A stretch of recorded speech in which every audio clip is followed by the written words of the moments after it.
Hello hello hello भैया माइकवा में हरिया हेलो ऐसा बात नहीं है भैया हेलो हेलो हेलो ए जो उपस्थित चाचा भैया जितना भी बोर्ड हमारे भाई म्यूजिशियन टीम सब केहू के पर कसो जैसे गोड़ छू के गोड़ लगाता भैया हो हमारा ज्यादा तो गावे ना आवेला लेकिन तनी मनी जरूर सुनाई अगर गलती हुई तो अपन भाई बेटा समझ के माफ कर दे एकदम जरूर। आज बड़ी सौभाग्य के बात बा कि हमनी के दिलीप विश्वकर्मा जी के सौजन्य से हमनी के बाबा के पूजा में आइल बानी जा। बहुत सुघर गायक दिलीप विश्वकर्मा जी अब भैया के तो जोड़े नहीं थे। आप सब अगर बढ़िया से बजा दे तो हम नहीं गायक तो निक लग जाए। शुभम भैया के साउंड के जोड़ा बा देखी समय ज्यादा हो गया जे चिन्हे है के दे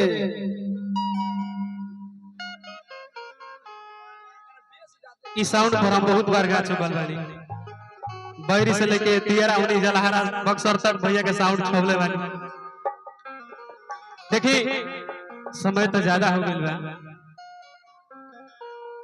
बहुत आप सबको धन्यवाद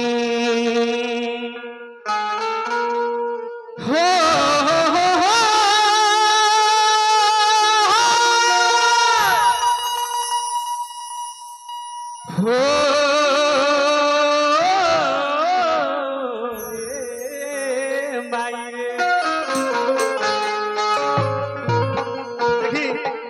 एगो लड़का माई से कहता कि ये माई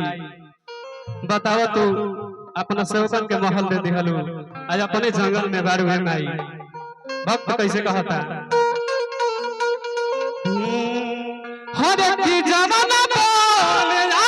मैया हरे सिकियो न डोले हो हरे ताही बनवाना भैया रुक बदम हरे की जमाना बोले मैया हरे सिकियो न डोले हो हरे ताही बनवाना कि मैया मोर लहबेली बसरा हो कि ताही बनवाना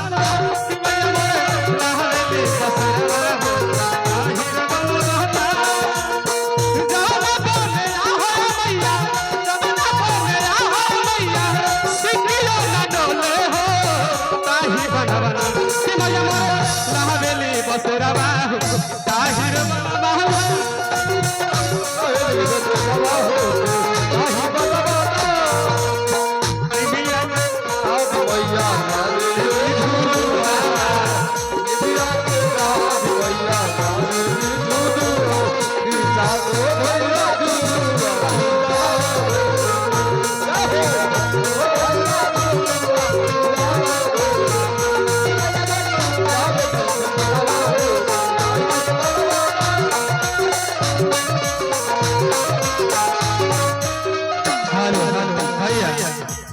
हमरी के डॉक्टर साहब राजीव जी के उपस्थित हो गइल बा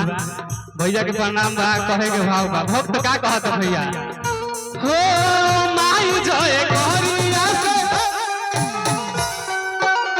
माई जय करिया से पूजया समानवा भैया का आशीर्वाद मिलत रहेला भैया के बार-बार प्रणाम बा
हमनी के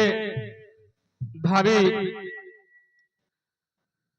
समाज सेवी जौन की हमनी के दुख सुख रात दिन कुछ भी हो हमनी खातिर सेवा में समाज खातिर सेवा में हमेशा हाजिर रहिला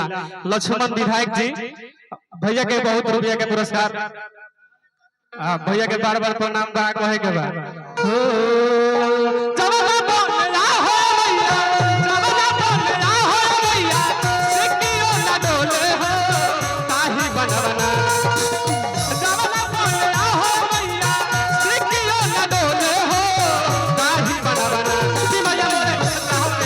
Será